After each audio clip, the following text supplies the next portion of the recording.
Sacred spaces. This is a video of Canigou. And yeah, Discord can see it. And then let me show you guys the other one.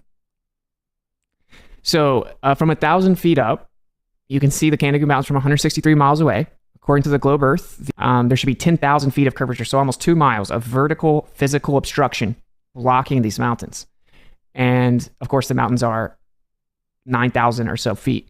So that means the top of the mountain should be over 1,000 feet below the curve of the Earth. The entire mountain should be completely obstructed.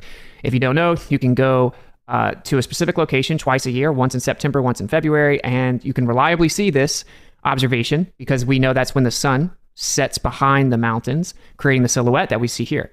So of course, you don't see the mountains until the sun gets behind it. Now, obviously on a plane Earth, that's because you have a direct line of sight to the mountains, and then the light from the sun is now being obstructed, right? So of course, as the sun moves away from you on a plane Earth, it looks like it's going further and further down in the sky because that's how perspective works. And then the angle of view to that light source is going to be, lower than the mountains. And so you're going to get a silhouette. Now, the globe has to, of course, claim that this is refraction, which they claim for everything. Every time we see something that we're not supposed to see, they claim refraction. It bends around the globe. The problem with that is, of course, A, we do not see the mountain as it's up in the sky. The sun's up in the sky. Now, again, on the plane Earth, the mountain is just a direct line of sight. The sun is setting behind it, and then you get a silhouette. The reason you don't see the mountains before that is because of light attenuation, right? So like you can't see the mountains because of the atmos in between you and the mountains. But now that you have this really bright light source behind it, you get a contrast because it's physically blocking that line of sight. And so now you get a silhouette.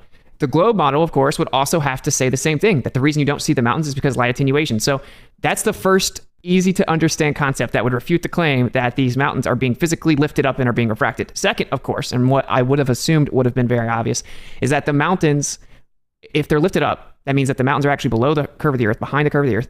Then a refracted image, so just light being bent and lifted up, can't block out light. You can't take like a mirage or an illusion because of like refracted image, which is just light, and then block out light and create a shadow. Obviously, you need actual material to block out the light, right? So obviously, you cannot claim that.